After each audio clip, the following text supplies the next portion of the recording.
Well, good evening. Whoop-de-doo. There we go. We get everything flipped around. And this is, you know, channeling realms together, change, what do we call this thing? Crossing realms, but it's just Crossing one realms here, together, whatnot. Hey, guys, it's me and Laura. We're back at it again. Okay, how about that one? All I right. love it. Laura, hey, you and I were talking just briefly before the show. And it was earlier today. And, somebody had mentioned in the last when we were talking about energy vampires and that thing, they would like to hear more about vampires and different things. And kind of led into that. That's why I reached out and said, you and I kind of tell some stories or whatnot about some of the things we have actually dealt with or whatnot. And I have no idea what it is, but you said you had something you would love to kick the show off with. Yeah. Now, so it's what we're talking about. Do you want me to go ahead? I forgot. Do you want me to go ahead and open us some prayer? you know what? Let's do that. I think today is a good day for that. I'm in Sedona.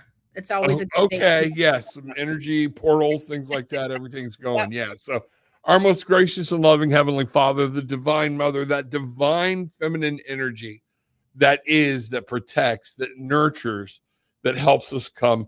We're fixing to dive into some little bit of darker stuff. I ask you to wrap your hands around us, your arms, keep us safe while we answer people's questions, and that the angels and guides come in and let the messages come through you and not of me, not of Laura.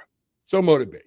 There we go. So, yes, sir. Since you didn't tell me what this story is, I am anxious to hear. Okay, so I'm in Sedona right now, and the awkward lighting. And I met with a group of Norwegians, which were just wonderful, wonderful people, and we're talking. And somebody asked me this question: how do you see these beings? Okay, light beings and others. And I thought it was a really good question because they're coming at it from a really good point of view. It's an honest, fair question. How do you see? And the real answer is not super sexy. Okay. The real answer is our intuition. Okay. Right. So when we can tune into our intuition, how does something feel? Does it feel right? Does it feel wrong? Am I like, hands off? So that's one way to see. And so I had this woman ask me, she goes, and she showed me these beautiful paintings she does. And there's these three figures that are always with her. And then she goes, do you know who they are? She goes, I can always see them, but I don't know who they are. And I looked at the painting and it was on her phone. And I looked at her and I said, are they Arcturians? And we both felt goosebumps running across our body, and bam, they were right there. And Arcturians are light beings that are master healers. Okay. They have a blue skin tone most often, not always. They're not super tall, but they can be. And they're master healers. And they're here to help people because what's going on is humanity needs a lot of help right now. And we can call in these benevolent beings to assist us. There's a lot of Arcturians around. And these are her soul tribe. These are her beings, and they're with her to guide her. And so I asked her, and she has got very broken English. And so we're kind of communicating with hand signals and stuff, right? But more power to her because her English is better than what I speak of her native language, right? Right. And so she's telling me they're always with her. And I said, well, do you do healing? And she's telling me, yes. She says, they show me where the blockages are in people, and then they help me clear it. So when we're talking about these elements, let's just know that there's so many beings out there. And last week we were talking about humans that are energy vampires and those dark beings that are puppeting the energy vampires. So it's so complicated, but yet exquisitely simple at the same time. So that was kind of the story. How do you see? Okay. For me, when I see light beings, and it depends on my frequency. If I'm sick, if I am off, if I'm tired, my frequency is lower, right? It's just a human condition.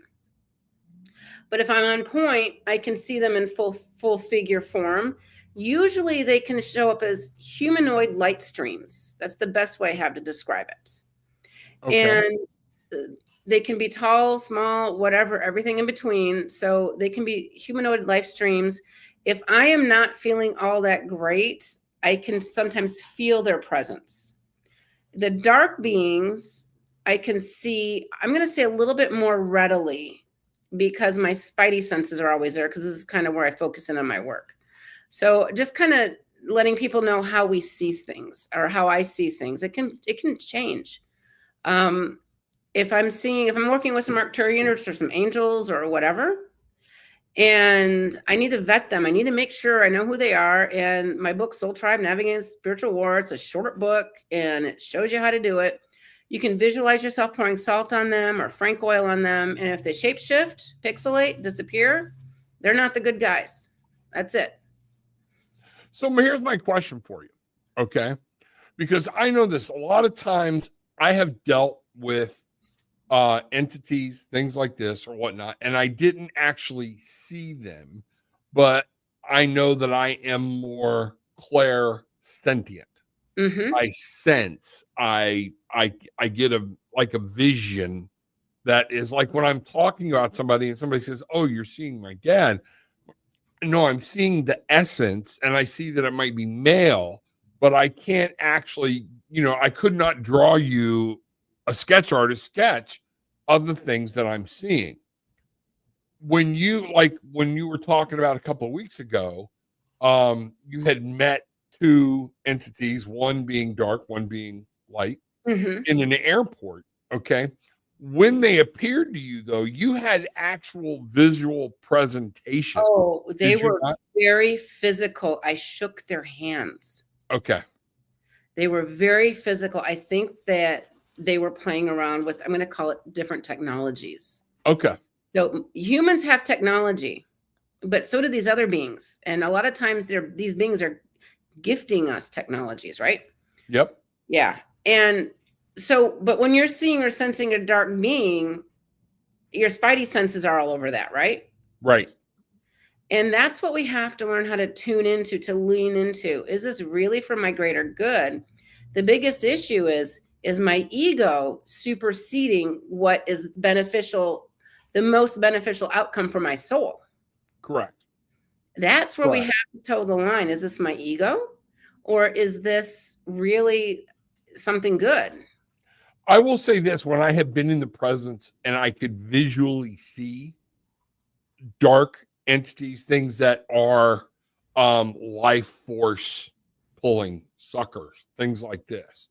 And like one time, and Bridget knows this because I called her the next day, Gillian was there. It's kind of a really creepy story, but where I was attacked by a succubus. Mm-hmm. Okay.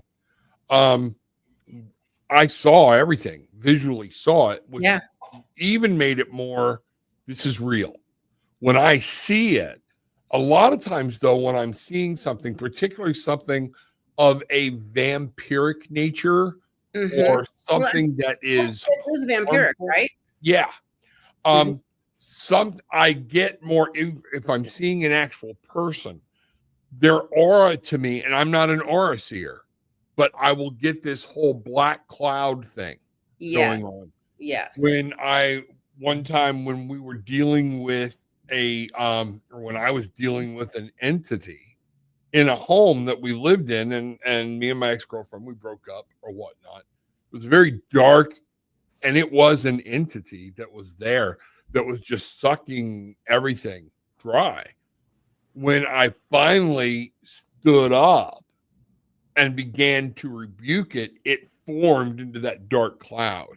Okay. Yeah. And as I got even more aggressive and was like, you will not, and still, kind of like what they say in some of the call centers, stand in demand or whatnot.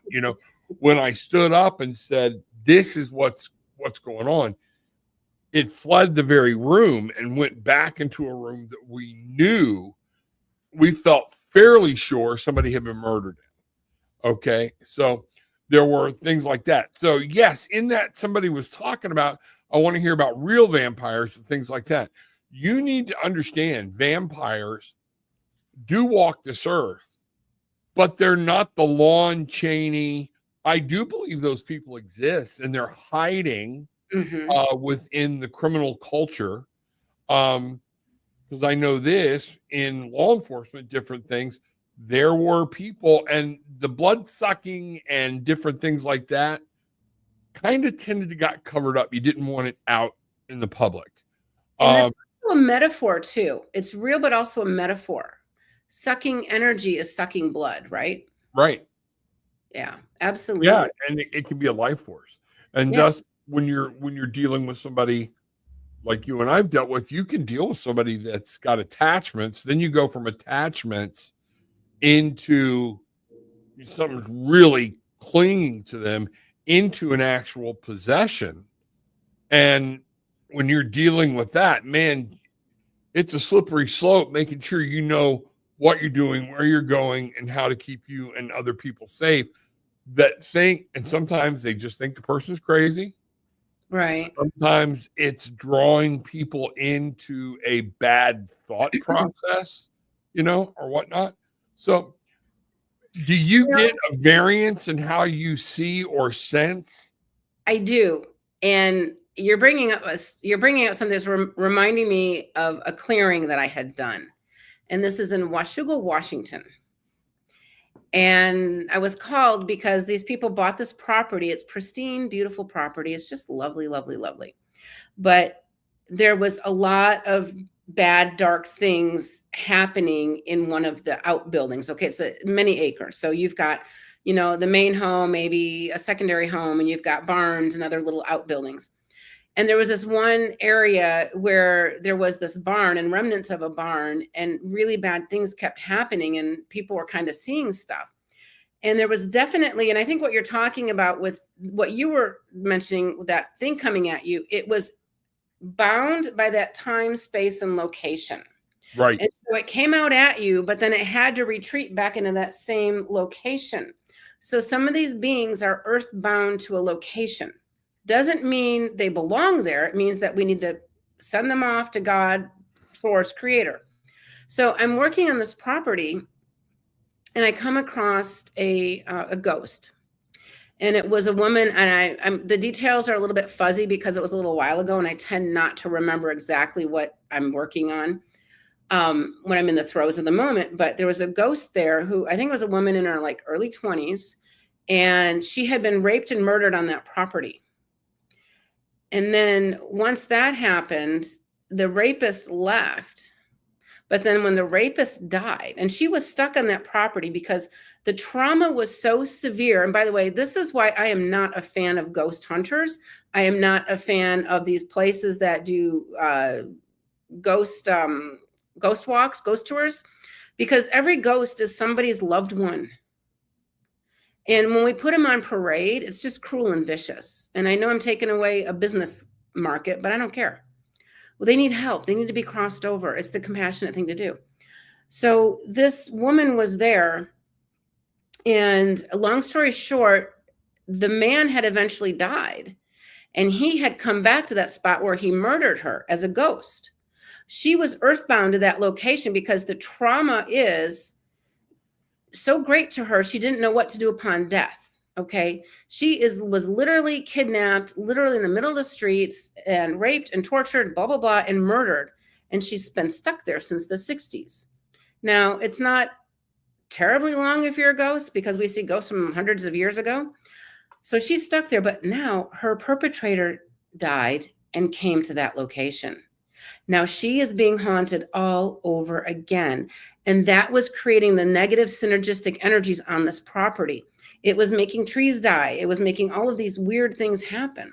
So I go there and I separated the two ghost souls. When I cross them over, if they are in resonance with each other, they can stay in that same little grouping. If they, in this case, heck no, right? Right.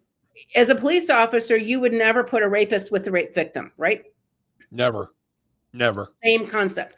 And so I am working with her, and she's telling me what happened. I'm like, to the other guy, I'm like, I really don't give a, what, but I cross them both over. They're going to different realms in the heavens. That's how it's going to work.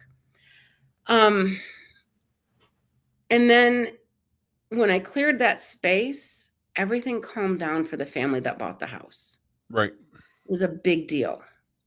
Not only that, but that woman was freed from an eternity of torture and abuse because his darknesses were bringing in lower realm entities, dementor beings, and all of these other dark things. And they were just swirling this chaotic energy around and worse. So when we can help them cross over, that's a big deal. And this negative energy, a lot of time poltergeist activity is actually born of a negative energy that keeps going, keeps swirling, keeps moving, and it's growing so it can take on its own life force. Yeah. That, it's not just a poltergeist, is not just a thing that pops out of hell or out of the ether. I know. Whatnot. A lot of times a poltergeist is actually created, okay, from negative energy, different things or whatnot. And that could be a source too of, and when I'm talking about poltergeist activity, I'm talking about, okay, my keys were right here. Now they're over there. The door's opening, slamming, different things. Yeah. And it can get worse because as your fear, or if you don't address it, you're just feeding it, and it can become stronger and stronger and stronger. It grows over. Yeah. So, how did I cross the ghost over? One of the easiest, this crossing over prayer in my book will do it. You set your intention with that person. Great question, Catherine. Bringing in the angelic realms is the easiest way to do it. I have a different manner to do it because I want to help collect as many ghost souls as possible to cross them all over in a group. By the way, the homeowners did their research, and there wasn't a serial killer in that area back in the 60s. Right. That was never caught. But you're talking about poltergeists. I got another story for you. So in the beginning, when I'm trying to figure this stuff out, it was recommended to me, and I've never been a fan of scary movies. I don't like clowns. Okay, none of that stuff.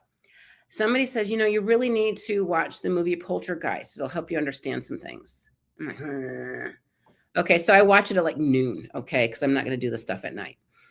And I'm watching the movie. It's kind of hokey and stuff. And then I go, day goes on. Kids go to bed. We're all in bed, And it's about like 1:30 in the morning. All of a sudden, my computer turns on for no reason. And the chime was probably 5 times as large or loud as it normally is. And then I watched all of these dead people come out of my computer into my bedroom. And then what I realized, and I learned this later, is that the bones in the movie Poltergeist were actually human bones. Those ghosts showed up in my bedroom from that movie set. They were that's something people need to realize. They use the term poltergeist, but that was actually more of a haunting. Yeah. By dead ghosts, dead spirits, things like that, and some dark entities, okay? Because in the movie Poltergeist, like I said, it started with some weird stuff, things like this, but it was then it became the house is built on, Indian burial ground, blah, blah, blah, blah, blah. And, storyline is what it is. But I think that starts people off with the wrong idea of what poltergeist activity can truly be. And it's not safe. And I like what Gillian says. Yeah. When we talk about going on ghost tours, she and I have been on them. Okay. Entities found on tour can attach if the participant isn't protected or careful. And you do. It's not just fun and games, folks. Again, these are people, these are things, and sometimes they are things masquerading as people. Mm-hmm. So, you will see that quite a bit, You'll see people come home with more baggage. There's a guy, I did feel the movie BC, unfortunately. But you know what? Those souls got help. And they were cadavers, by the way, medical cadavers, as I found out later. So, oh God, I forgot my thought. But you can pick up these things in all of these scenarios because, the Zach guy, I forget what his name is, Zach, and he does. Zach Bagans or something like that. The dude's always really sick. He's almost dying all the time. No, what's attached to him, right? Right. And again, my biggest anger with that show, and we used to watch, we would be like, do you want to watch certain shows or whatnot? Gil and I had some we really liked until it became monotonous, mundane. And then what really started turning them off for us was one of them, the Dead Files with Amy, whatever her name is. Yes. Was, oh, these are trying to kill you, everything else, whatnot. I'm sending my team to help you. And we're like, great. 3 months later, no team has arrived. All you've done is piss everything off.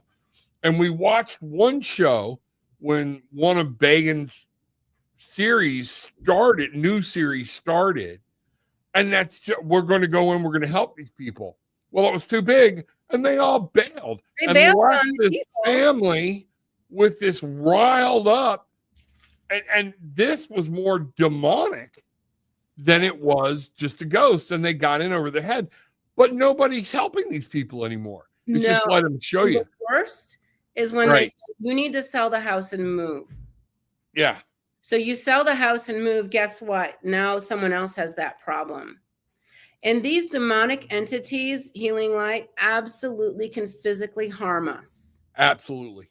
I have had bruises and bite marks and all kinds. I had once an attack so bad that it shifted one of the vertebrae in my neck into a position that my chiropractor had never seen before.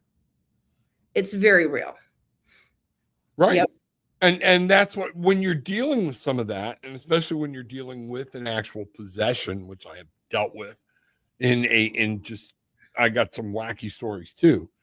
But like there's one when I was younger and in police work, I was in my early to mid 20s. Okay. Maybe mid to late 20s.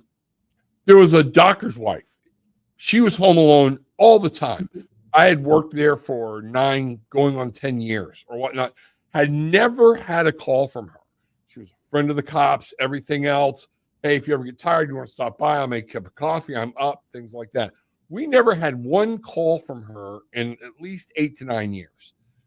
The dispatcher calls me. The dispatcher knows her and is like, you need to get over to this address. Okay. I'm not even going to say what street. She says there's something in the house. And I'm like, something? And he's like, yes, I asked her. She says something is in the house. It's not somebody. And when I got there, this woman that is normally, oh yeah, she's just as strong as they come, mentally, spiritually, everything else, was a complete wreck. In the upstairs, we start hearing things sliding and moving. I go upstairs, there's nothing there. Now, at this point, all I knew was I had perceptive abilities and things like that. I did not know, Right. I knew something wasn't right. And as we started, she says, I'm just going, I think it was her sister's. I'm going to my sister's. She never left this house. And I heard it again, but this time we were going out through the garage. I walked her out to her car, was helping her get in. And as it started to transform, again, the attic, I had pulled the attic door with the steps go down. Okay. And it was dark at first. But when you ever hear somebody, whenever you hear somebody talk about darker than dark, we watched the darkness get darker. Yeah. And heard something. I was fixing to go up the steps and challenge it. Whether it be, because in my head, it's still a possibility it's somebody that got into the house or whatnot. She is literally on my arm. Rob, let it go. I don't care. They're going to have the house. Get me out of here, and I'm ordering you out of my house. I don't want you in the house anymore. And got her out, and when I stepped out, she shut the garage door so I couldn't get back in or whatnot. I went out to the car, set where I could see 2 sides of the house where I knew if anything was coming out, it's coming out. I bet I sat there for 2 hours. Nothing moved. Now, here's the creepy part. The door never opened, but something got in the back seat of my car. Yeah, I'm not surprised. And that's when I started singing gospel songs, demanded it leave, everything else or whatnot. And it left. And she came home, everything was fine. So I don't know if I did enough at that point to cross it over and take care of it, but I don't think this was a human spirit. I think this was a dark. It was a demonic entity. Yeah. For it to turn dark, that was crazy. And these are things you've got to be aware of. When something like this is happening, pay attention to the details. Yeah. You've got to. Your angelic team took it. That's what I'm seeing right now. Your angelic team took it. It was going to start messing with you. If you hadn't have done that, your life path would have changed. Very well could have. Not for the better, right? Okay, so her husband was a doctor, is that right? Yeah. I kind of am wondering, did he bring something home inadvertently? Don't know. And again, didn't know enough at that point. And when I stopped by the next night, just didn't even want to talk about it. We're fine. Everything's cool. The house feels better. By the way, whatever it is gone. Great way to not reinfect yourself. Yeah, exactly. Right? I do look at these things as viruses because I deal with the demonic stuff all the time. I mean, heck, the Catholic Church has called me on 2 separate occasions, asked me to clear their stuff that they remove. So we have to make sure that we don't reinfect ourselves. If she would have started dabbling, or she would have started doing other things, it could have brought something similar in, right? Correct.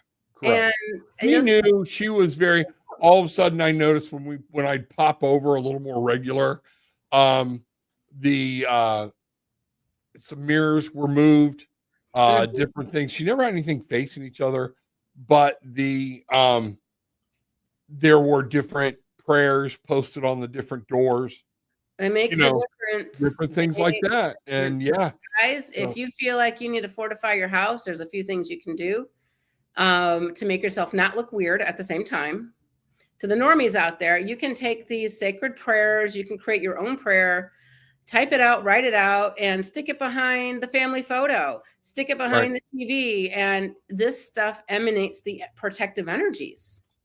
Take black tourmaline and put it at all the doors, entrances, even in the windowsills, things like that, however much you need. And nobody has to know. And if somebody says, well, what is it? Oh, they're just crystals. That's all. It just rocks. And we're learning. But there are things that we've been given. When people play down crystals, I want you to understand, if you read the Bible, God himself, according to the Bible, well, that's a belief system. All right. I'm just telling you what's in the Bible. All right. That the priests, the Levite tribe that went into the temple, they had a breastplate. Yeah. And if you read it in the Bible, there was a particular stone to represent all of the 12 different tribes of Judah. Yeah.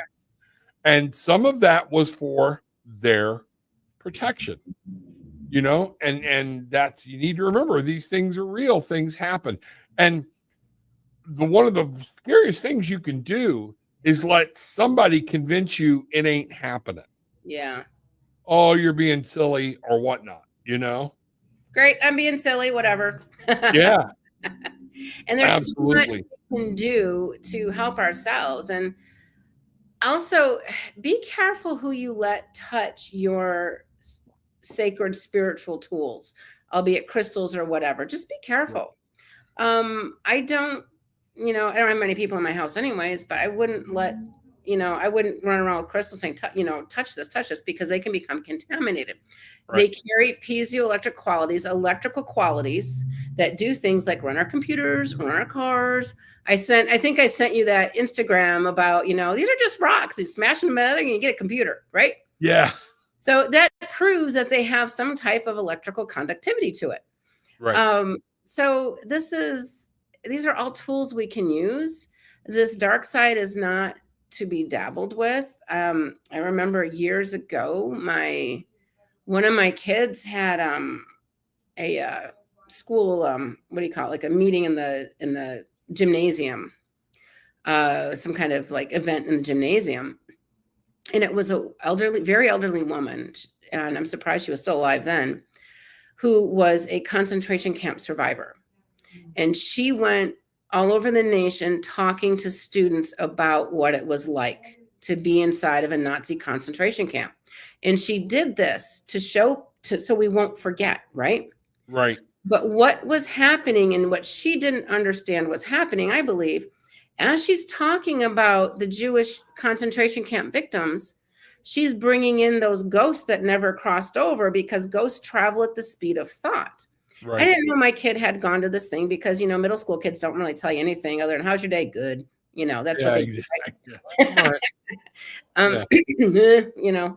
And so that night in her house, all of these Nazi ghost victims started pouring through her dressing mirror in her bedroom. And all of a sudden, I've got hundreds and hundreds, if not thousands, of Nazi ghosts coming through. And then the scary part happened. The Nazis came into the house, chasing them. They were practicing that same song and dance in death that they did in life. Right. And my kids and I and husband and I were all getting whipped, by the way, from the Nazis. We all had these little whip marks all over our wrists and ankles. It was the craziest thing. And it took me a long time to cross them over. But this is a big deal. The good news is that we got to cross them over. They got to find peace. We got to cross over the Nazis a lot. Not all. The reptilians are the ones that kind of started World War I and II to enslave humanity. And they took over the Nazis. These are reptilians shadowing and going into human bodies. Okay. Most humans could not imagine doing to another human what was done to humans. It's another entity. It's a very dark entity. So I don't want to go too far down that rabbit hole, but that's a big deal. Yeah, it is. That's a whole show. Yeah. In and of itself. There are so many things that be careful what you wish for, folks, because you just might get it. All this stuff sounds romantic and everything else, but let me tell you something. Even when you're dealing with something, what it is, it's still scary. Okay. Because if you don't do this right, if your thoughts aren't under control while you're doing it, things can go haywire. And I remember one time I was Baker Act, and we had what was a girl I had arrested for trying to stab a bunch of people. All right. We still don't know where she got it, but my best friend was riding with me at the time. He came up to the town I was working in to visit. He was a dispatcher 2 hours away and came up to ride with me or whatnot. And he'd heard my stories because we were large county, small town, and very undermanned, way too undermanned. They would not be allowed to function now the way we did back then. Okay. I just driving him around and wound up catching a call because my buddy who was actually working, had a flat tire. And I got approached on the street. Big man, somebody's down there trying to kill him. I'm like, okay. I was Big Man. We all had our nicknames. Okay. I get there. Here's a world. No knife, no nothing that I could see. But I grabbed her and just kind of walked her out like a suitcase, carrying her. She's a little bitty thing. Little bitty, those 80s shorts, like a halter type top. Nothing for me to really search or anything else. Now, keep in mind, before I start my shift and at the end of every shift, I thoroughly check my car. I rip the seats out in the back, everything else, make sure nothing's back there, because we were sharing cars or whatnot at that time. I take her all the way to jail. At that point was 30, 45-minute ride away. While I'm in the back typing my paperwork, okay, I'm hearing this god-awful noise. And it's to this day I can hear it just going over. Was it?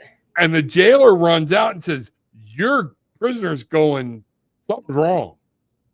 I went out. She's frothing at the mouth, flinging her hair, doing this, and just making this whiny noise over and over and over again. Now, what I forgot to say about the car, next thing I know, she's got some butcher knife this long. We have no idea to this day where it came from. And she's trying to stab me through the back of my car. Jeez. Through the back of the cage. So got all that taken care of. We're all good. Everything's fine. Now I'm fixing to be done. We're going to go home, eat dinner, the whole thing. Oh, no. Nay, Fluffy. When this starts happening, now keep in mind, to Baker Act somebody, I had to go into a complete different county and head into Gainesville, an hour and 20 minutes away. Okay. They're refusing to take her. And all of a sudden she starts this vile frothing thing. And I'm afraid she's going to hurt her neck because that's how hard she's twisting. It looked like it was fixing to be an exorcist scene. I get down, I grab her. Okay. Like I said, little bitty thing. I'm holding her. And my buddy saw it. The jailer saw it. Everybody saw it. She turned her neck around so far and just got quiet. And all that came out of her was a growl that could not come from her. And I went, oh, we're possessed. Mm-hmm. And so what I did, and back then, so we're talking the 80s, you don't say, hey, would somebody call the chaplain to come in? I've got somebody possessed. You just didn't acknowledge it, okay? Yeah. So we took her to Gainesville.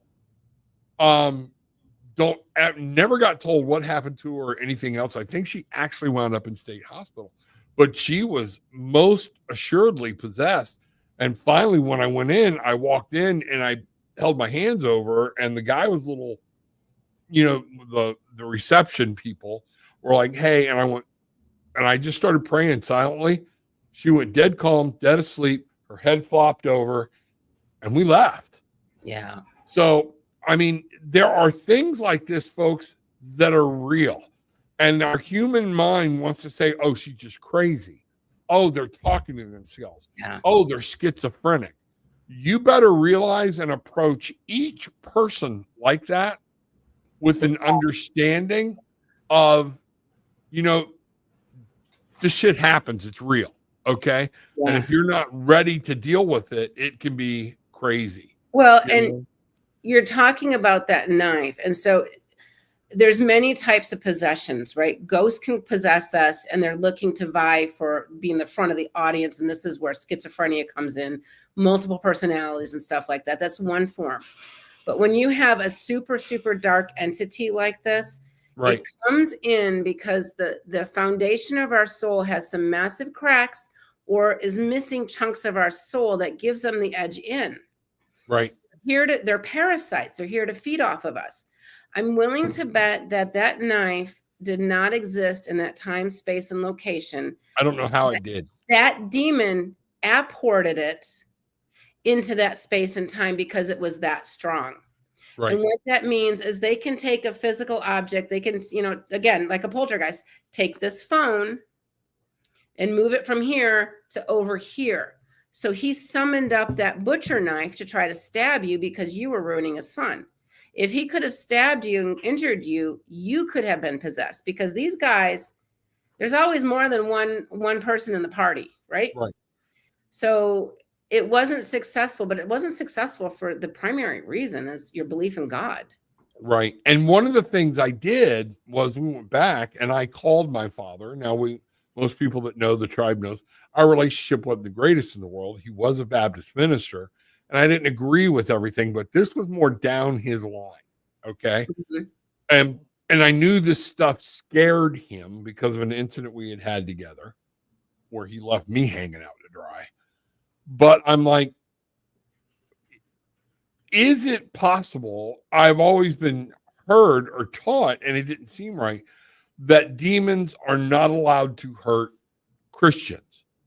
No. And he very quickly went immediately, that is not true. You better be careful. They cannot inhabit you, but they can damn sure harm you. They can harm you. And it's I'm going to say it's more than a Christian construct. but it is those that believe in a higher source, they have a little bit more of a protective shield around them, right? And whatever your God source is, and every religion has many different themes and variations, but it's ultimately we're talking about God. That helps to create a barrier, a shield, but those barriers and shields can be penetrated. Absolutely. You're walking down the street with an umbrella and then the wind picks up and poof, your umbrella goes upside down. You're not protected from the rain. Right. Same concept, different dimension. So what do? You create layers and layers of protection. Like you talked about, the black tourmaline, carry some in your pocket, put some in your purse. Feng shui mirrors, especially with the foo dogs on it, are very protective too. Right. There's a lot of things that we can do. And, these things exist throughout the history of this planet, throughout cultures. So it's not just us having this conversation here, but this is also, 500 BC, right? It's in India or wherever. So there's many different aspects of this as to where it goes. And we just have to know that we have to be smart about it. And we now have the technology and the wisdom and the ascension and people waking up to start understanding what is going on. Absolutely. Yeah. And you know what we got about another 20 minutes here. And I know some people have been commenting, but Laura and I would like to answer your questions too. So if you've got, if you've got a question for us, throw it out there. Okay. We'd love to hear and find out what's going on, with what digs, Laura. If you don't mind on this one of the things I want to remind people, even in Genesis, for the Christians that don't believe this happens or this can do and all that stuff, you better go back and remember in Egypt, okay, the stories from the Bible that were written by Moses, okay, so that's way before Christ, okay, or whatnot. So we're going back long time. Years ago. Okay. He wrote stories about the Exodus from Egypt where Moses confronted the wizards of the Pharaoh, throwing down staff for snakes, different things, challenging his staff, ate up their staff, blah, blah, blah, blah, blah. What I want you to understand is from ancient texts, people give direct quotes and direct statements, not that they were shocked that wizards exist or sorceries exist or dark entities exist, okay? But that they had interaction with them on a regular basis. Yeah. So these things are real, Yeah, and Donna brings up a really good question. Is there a way to protect ourselves? First of all, we got to take the fears away. These are just parasites.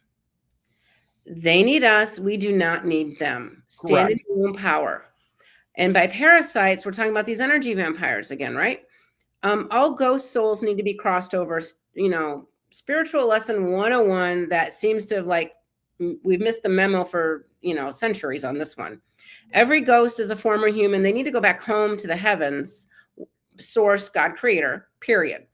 Use the crossing over prayer in the book Soul Tribe, Navigating Spiritual War. Use your angels, whatever works for you, okay? Because if it doesn't work for you, you got to figure out what does work for you. We're not robots. Right. We're not all the same.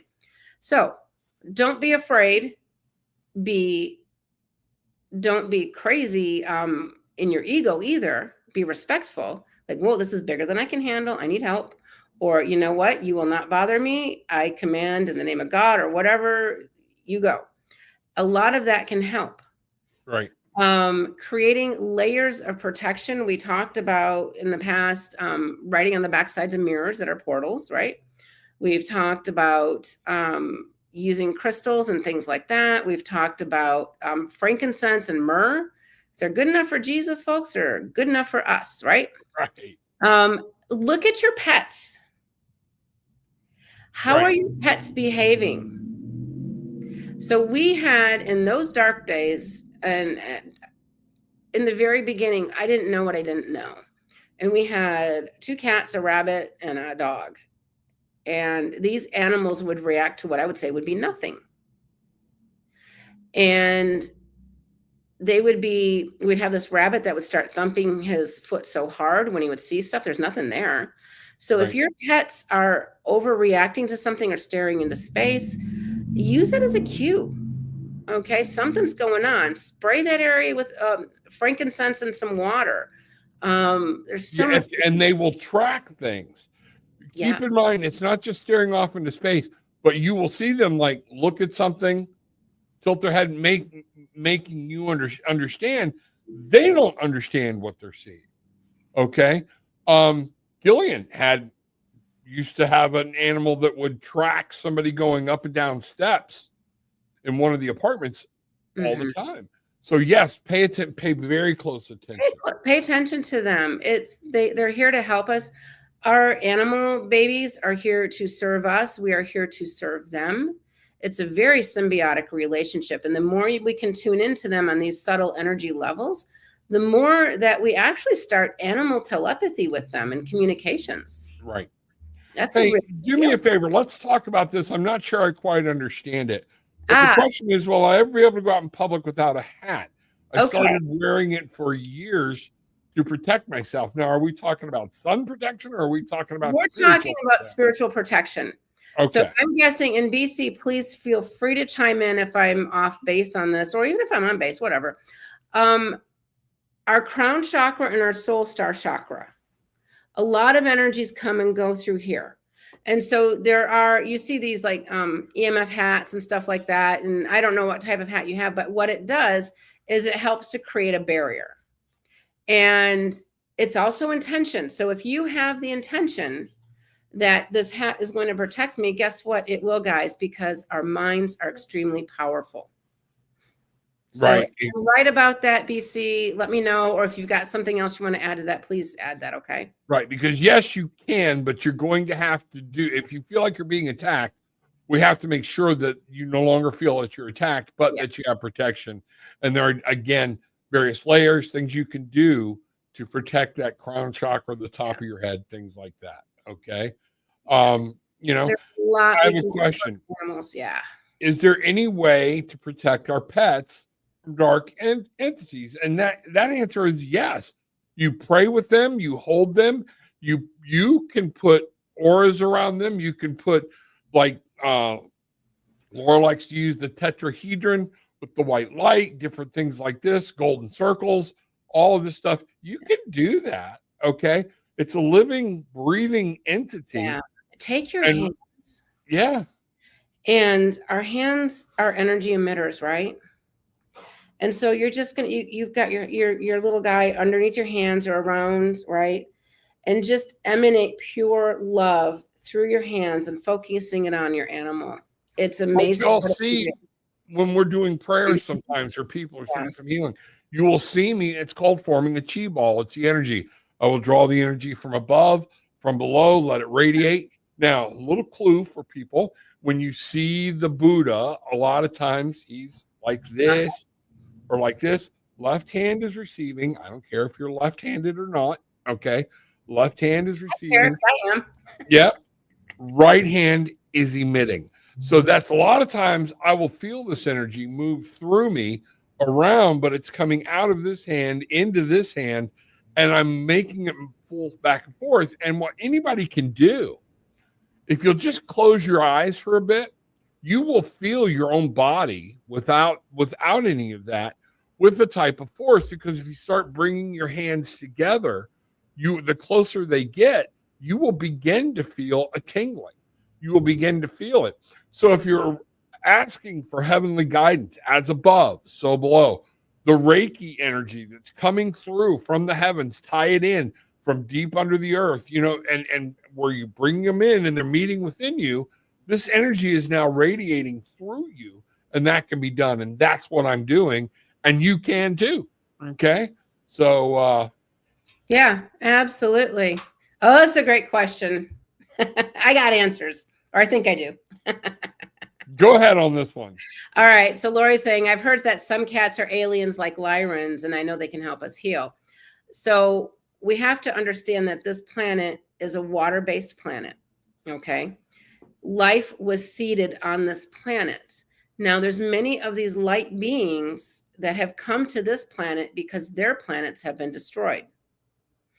We're looking at the Lyran star system. We're looking at the Orion belt, all those different areas.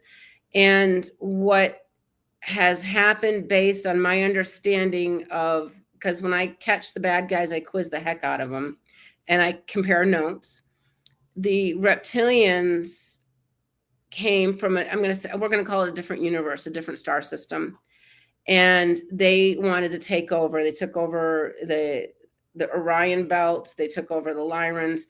And these beings and entities, they were not in physical form.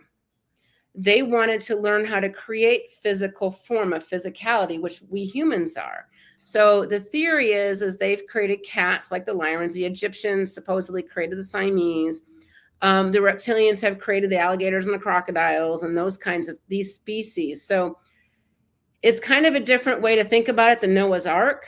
So there's all kinds of possibilities and theories on that. So there's a lot out there. I think we're getting more answers as we're getting more information coming to us, because this planet is vibrating at a higher capacity. People are waking up and ascending, and it's not just Adam and Eve and an apple. It's way more complicated than that. And let me give you something to think about, folks. Okay. You know, everything, a lot of people, particularly religious people, want to file everything under demonic or angelic. Okay. Mm-hmm. There is no, it's one or the other. Okay. What you have to remember, and this is where I challenge a lot of my Christian friends, read your Bible a little more, slow down, discern it, adjust it. Okay. Because what led up to the flood was that the angels, it says the Son of Man, which is commonly referred to as the angels, came to earth and were impregnating earth women. They found them to be good. Well, I got news for you. They ain't wrong. Y'all are awesome. Okay. Now, but what we overlook is if God created everything, we then know by following that angels were around before mankind was. All right. So if they're moving from planet to planet, some of what we are calling, and this is personal opinion, I always told you I'll tell you when your personal opinion, some of what we are calling ET, extraterrestrials, different things, were actually angels. Some of these are fallen angels, but still had their capability of moving. So when we go back to the Adam and Eve story, and the reptile, the serpent, right, spoke to Eve, again, I give you the idea of Eve didn't go, holy crap, and take off running. Okay? She had a conversation with it, which tells me they were used to having a conversation with reptilian type creatures. Now, is it possible? Yes. Reptilians, not all of them are angels. Some of them are. But when we mix and we look at the broad spectrum of what we know, okay, and what we've seen and what we've got in ancient texts and ancient script, okay, you need to remember there's a plausible for every aspect on the spectrum that we're talking about. Yeah. And, you know, what if Adam and Eve was a group of light beings here to help settle love and light on this earth? Right. What if that were the case? What if the Luciferic forces, which could be the lizards and other things, were actually here hiding? What if the tree of life was poisoned? What if? Right. And I think that these holy texts have really good basic tenets to them. I do believe that, but a lot of times they're metaphors, and they're metaphors for the human construct, so we can understand what ETs are. The angelic realms are a form of an ET. They're an extraterrestrial, right? Correct. Doesn't mean it's a bad thing. The Pleiadians are extraterrestrial, right? So, yeah.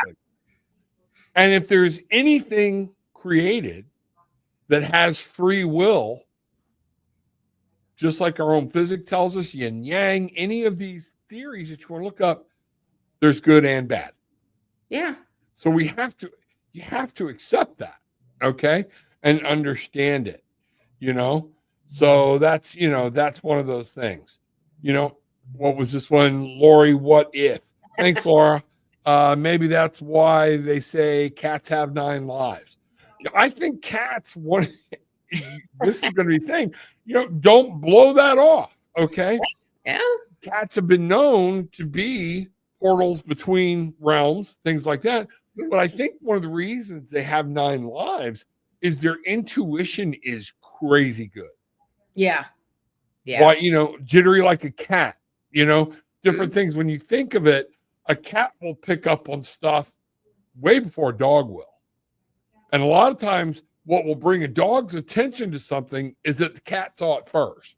Right. That's true. Yeah. So, here's the other thing about cats. They can be very healing. The vibration of their purrs can heal the body. So how many people are cat people? And when you're sick or you're down, those cats come on you and they're like, they won't leave your side and they're purring on you. They actually have this intuitive healing capability.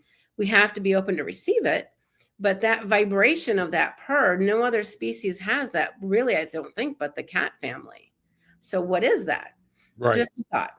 Absolutely. Yeah. Absolutely.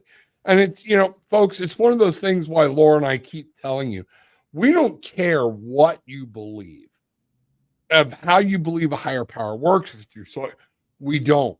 But you need to know why you believe it and be grounded in it. Because without that is when you have no source for protection. Did I say that right, Laura? Yeah, you really did. You really did. And, believe it, know it. Because when you start to waver, it puts cracks in that foundation, right? Right. Exactly. By the way, I've never heard this before, Joey. Basic instructions before leaving Earth, Bible. No, I've never heard that one either. I like that. Yeah. Okay. Yeah. Yeah. That's so true. My cat sleeps on my hip every night. I have 2 cats and 2 dogs. I'm very connected to animals. And a lot of people are. My wife and I love animals. Do we have any? No. Okay. Because one of the things we won't do, we looked at getting a very large dog. Okay. I was going to turn it into a therapy dog, things like that. But I wouldn't take one unless I could bring it to work with me or whatnot. But after her last animal died, the kids left, everything, we kind of enjoy our freedom. And we don't really want, because we're not going to put an animal in a crate. We don't believe that should be right. And those of you do, that's fine. I'm just saying this was our personal thing. Okay. And I'm not going to put it in a kennel. I actually looked at a daycare, which was like $900 for 30 days. So it could go play and meet its friends and everything else. And we've just decided this time it's not. We travel, we do so many things. Yeah. It's just not for us. Well, and it's so hard when you travel, it's hard to leave them also. I don't know about you, but for years, especially when my kids were little, it was like, oh my God, I got to downsize the farm because they just kept showing up, these animals. I mean, they knew the house. Okay. I mean, I picked this hamster up off the street. I picked 2 cats up in different times in the meridian of like a 5-lane road. And one time I had a dog jump in my van because at the gas station, and I'm like, got to downsize the farm. But they present themselves when they need us. But at some point in time when we leave and like go on trips, like I'm gone for a week, right? It's like, oh God, is my dog, is my cat, is that, are they okay? Are missing me? That kind of stuff, right? Right. And if that is you, just telepathically talk to them. Tell them you love them. Tell them I'm going to be home in 2 more nights. I'm going to be home then. And it can help take the anxiety away. And animals will come back as spirit guides, as different things. If an animal dies suddenly, there are some times where, yes, I've talked to people and helped them. And like I've been talking to them, I'm like, what's the dog? What's the cat? What's the pet? Right. I pick up it curling around your legs or nipping at you or something like that.